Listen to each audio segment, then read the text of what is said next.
Namo Narayanaya. We're continuing with the chapter with the longest title yet. It is on the conduct of the elder wife towards the other wives of her husband, and on that of a younger wife towards the elder ones, also on the conduct of a virgin remarried, of a wife disliked by her husband, of the woman in the king's harem, and lastly on the conduct of a husband towards many wives. This is obviously a chapter on polygamy. The younger wife should regard the elder wife of her husband as her mother, and should not give anything away even to her own relations without her knowledge. She should tell her everything about herself, and not approach her husband without her permission. Whatever is told to her by the elder wife, she should not reveal to others, and she should take care of the children of the senior even more than of her own. When alone with her husband, she should serve him well, but should not tell him of the pain she suffers from the existence of a rival wife. She may also obtain secretly from her husband some marks of his particular regard for her, and may tell him that she lives only for him and for the regard that he has for her. She should never reveal her love for her husband, nor her husband's love for her to any person, either in pride or in anger, for a wife that reveals the secrets of her husband is despised by him. As for seeking to obtain the regard of her husband, Gonardia says that it should always be done in private for fear of the elder wife.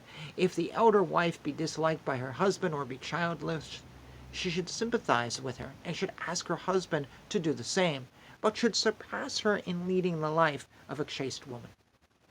Thus ends the conduct of the younger wife towards the elder.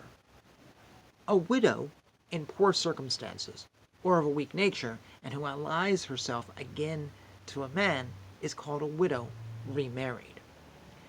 The followers of Babravya say that a virgin widow should not marry a person whom she may be obliged to leave on account of his bad character, or of his being destitute of the excellent qualities of a man, she thus being obliged to have recourse to another person.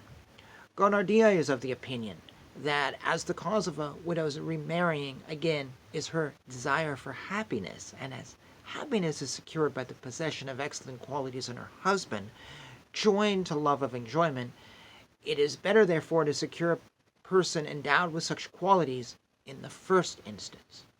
Vatsyayana, the author of this sutra, however, thinks that a widow may marry any person that she likes, and that she thinks will suit her.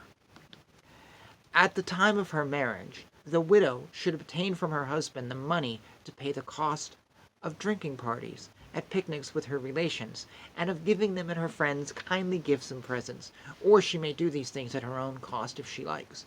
In the same way she may wear either her husband's ornaments or her own.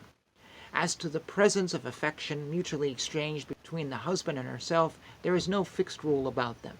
If she leaves her husband after marriage of her own accord, she should restore to him whatever he may have given her, with the exception of the mutual presents. If, however, she is driven out of the house by her husband, she should not return anything to him. After her marriage, she should live in the house of her husband like one of the chief members of the family, but should treat the other ladies of the family with kindness, the servants with generosity, and all the friends of the house with familiarity and good temper. She should show that she is better acquainted with the 64 arts than the other ladies of the house, and in any quarrels with her husband she should not rebuke him severely, but in private do everything that he wishes, and make use of the 64 ways of enjoyment.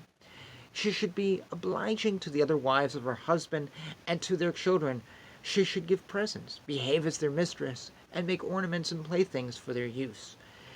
In the friends and servants of her husband she should confide more than in his other wives, and finally she should have a liking for drinking parties, going to picnics, attending fairs and festivals, and for carrying out all kinds of games and amusements. Thus ends the conduct of a virgin widow remarried.